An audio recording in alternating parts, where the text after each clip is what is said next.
అందుకే అబ్బాయిలు జాగ్రత్తగా వినండి. ఇప్పుడు ఎంత మీరు డిగ్రీ చదువుతూ ఉంటారు, ఫర్ ఎగ్జాంపుల్ చూడండి, ఇక్కడ ఎంత బాగా చదువుకున్నా చివరికి ఏదైనా జాబ్ చేసుకుని సెటిల్ అవ్వకపోయినా అమ్మాయిలకైతే హౌస్ కీపింగ్ అనే జాబ్ రెడీగా ఉంది, వాళ్ళని ఏమనరు ఎవరు. కానీ అబ్బాయిలు మాత్రం తప్పకుండా ఏదో పని చేయాలి. అందుకే మీరు మాత్రం జాగ్రత్తగా వినండి. మనం మగాళ్ళుగా పుట్టాం, మగాడిగా పుట్టడం ఈజీనే, కానీ మగాడు అనిపించుకోవడం చాలా కష్టం. ఒకసారి మన జీవితం చూద్దాం.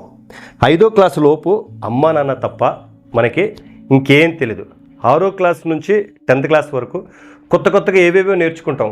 పుస్తకాలు అన్నీ చదివేసి మనకంటే గొప్పవాడు లేడు అని అనుకుంటాం. నాన్నకేమీ తెలియదు, మనకే బాగా తెలుసు, అమ్మకు కూడా ఏం తెలియదు అని మనం అనుకుంటాం.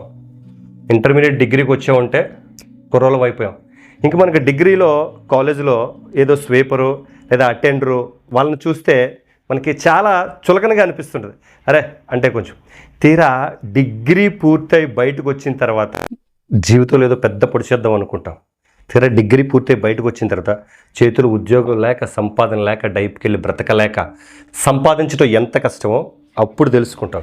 చిన్న ఉద్యోగం అయినా ఎంత విలువైందో అప్పుడు తెలుసుకుంటాం. వయసు వచ్చిన కొడుకు ఇంట్లో ఖాళీగా ఉంటే అమ్మా నాన్న నిన్ను అదోలా చూస్తుంటే అప్పుడు మీరు రెడీ అవుతారు. 5,000 6,000 జీతం ఉన్నా చాలు, ఏ పనైనా చేస్తా అని అప్పుడు డిసైడ్ అవుతాం. ఆటో డ్రైవర్ గానో, సెక్యూరిటీ గార్డ్ గానో, ఏదో ఒక హెల్పర్ గానో జాయిన్ అయిపోయి ఏదో ఒక పని చేయాలని మీకు అనిపిస్తుంది. అప్పుడు అనిపిస్తుంది అటెండర్ కంటే తక్కువ స్థానంలో నేను ఉన్నాను అని. చూస్తూ ఉండగానే 30 ఏళ్ళు నిండిపోతాయి. పక్కన పిల్లం, చేతులు 2 పిల్లలు, సబ్బులు, పేస్టులు, పౌడర్లు, రేషను, ఇంటద్దె, కరెంటు బిల్లు, పాలు bill, cell phone recharge, school ఫీజులు, నెలకు గ్యాస్ బండ, వినాయక చవితి, సంక్రాంతి, భోగి, దీపావళి, సంవత్సరం అంతా ఏదో పండుగ, క్రిస్మస్, రంజాన్, అన్నిటికీ డబ్బు కావాలి. ఒక్కసారి వెనక్కి తిరిగి చూస్తే బాధ్యతల అగాధంలో పడిపోయి ఉంటాం. వచ్చిన శాలరీ సరిపోదు, ఎక్కడ చూసినా అప్పులే. సడన్గా పిల్లలకి ఎవరికైనా బాగోకపోతే చేతిలో 500 కూడా ఉండదు. అప్పుడు జీతం రాగానే ఇస్తాను, 500 ఫోన్పే చేయరా అని నీ క్లాస్మేట్కి ఎవరికో ఫోన్ చేస్తావు. డబ్బు సంపాదించడం ఎంత కష్టమో అప్పుడు తెలుసుకుంటావు. ఇప్పుడు కాలేజీ రోజులు అన్నీ నీకే తెలిసని ఎగిరిపడే నువ్వు 30 దాటితేనే కానీ అసలు జీవితం అర్థం కాదు. అంతలోనే నీ పేరెంట్స్ లోకం విడిచిపోతారు, లోకం విడిచిపెట్టి వెళ్ళిపోతారు.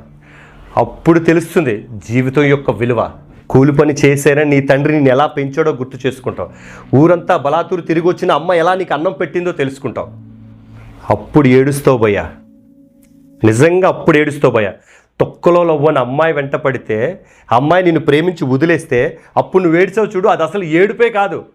అమ్మా నాన్న చనిపోయిన తర్వాత నీకు వస్తుంది చూడు ఏడుపు, అది అసలైన ఏడుపు, అది నీ అసలైన ఏడుపు.